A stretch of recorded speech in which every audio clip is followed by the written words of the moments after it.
అట్లాగే హైదరాబాదు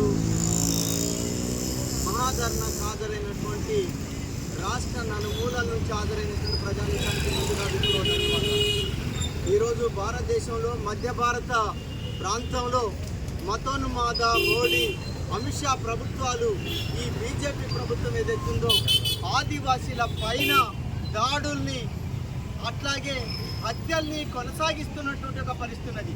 దాదాపు జనవరి నుంచి ఇప్పటి వరకు 600కు పైగా హత్య చేయటం అనేటువంటి జరిగింది. ఈ హత్యలు ఎందుకు జరుగుతున్నాయి, దీని వెనక ఉన్నటువంటి ఒక నేపథ్యం ఏమిటి అనేటువంటి ఒక విషయాన్ని మనం పరిశీలించినప్పుడు కనపడేటువంటి ఏంటంటే, ఈ మధ్య భారత ప్రాంతంలో 29 రకాల ఖనిజ సంపదలు అనేటువంటివి ఉన్నాయి. లాటరైట్ ఉన్నది, బొగ్గు ఉన్నది, ఇనుపరాయి ఉన్నది, బంగారం ఉన్నది.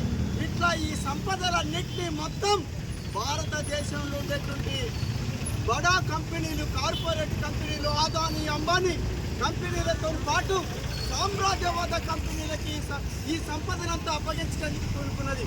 అయ్యా, ఇది చట్టవిరుద్ధం, ఇది రాజ్యాంగ వ్యతిరేకం, ఈ సంపదనంతా నువ్వు అప్పగించడానికి వీల్లేదు అనేటువంటి చెప్పి పర్యావరణాన్ని, అడవిని కాపాడేందుకు ఆదివాసీ గిరిజనులంతా పూనుకున్నారు. కాబట్టి ఇట్లాంటి చట్టవిరుద్ధమైన చర్యలు వ్యతిరేకించినందుకు ఈరోజు ఆదివాసుల్ని ఊచకోతకు వస్తున్నటువంటి ఒక పరిస్థితి అనేటువంటి మనం చూస్తున్నాం.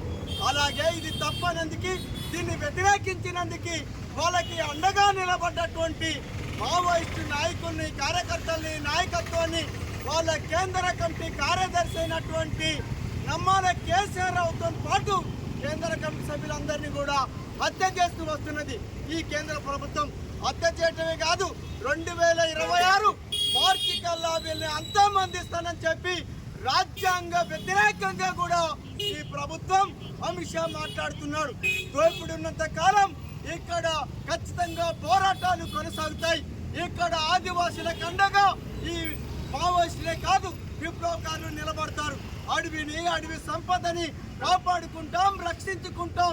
ఇట్లాంటి హత్యలతోటి, ఊసకోతలతోటి విప్లవోద్యమాన్ని వెనక్కి కొట్టొచ్చు అనేటువంటి చెప్పి ఈ ప్రభుత్వాలు అమిత్ షా భావిస్తే మాత్రం ఇంతకంటే ఎర్రిబాగులతనం మరొకటి ఉండదని చెప్పి సందర్భంగా పోరాటాల పోరుగడ్డ అయినటువంటి తెలంగాణ రాష్ట్రానికి కేంద్రమైనటువంటి హైదరాబాదు గడ్డ మీద నుంచి ప్రభుత్వాన్ని, ఈ పాలకుల్ని హెచ్చరిస్తున్నాం.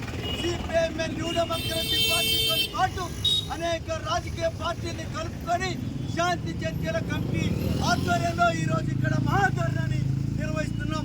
ప్రజా ఉద్యమాలతోటి ఇట్లాంటి ప్రజా ఉద్యమాల పోరాటాన్ని వెనక్కి కొట్టేందుకు పూనుకున్నటువంటి ప్రభుత్వాలకి తగిన బుద్ధి చెప్తామని చెప్పిన సందర్భంగా ఈ ప్రభుత్వాన్ని హెచ్చరిస్తున్నాం.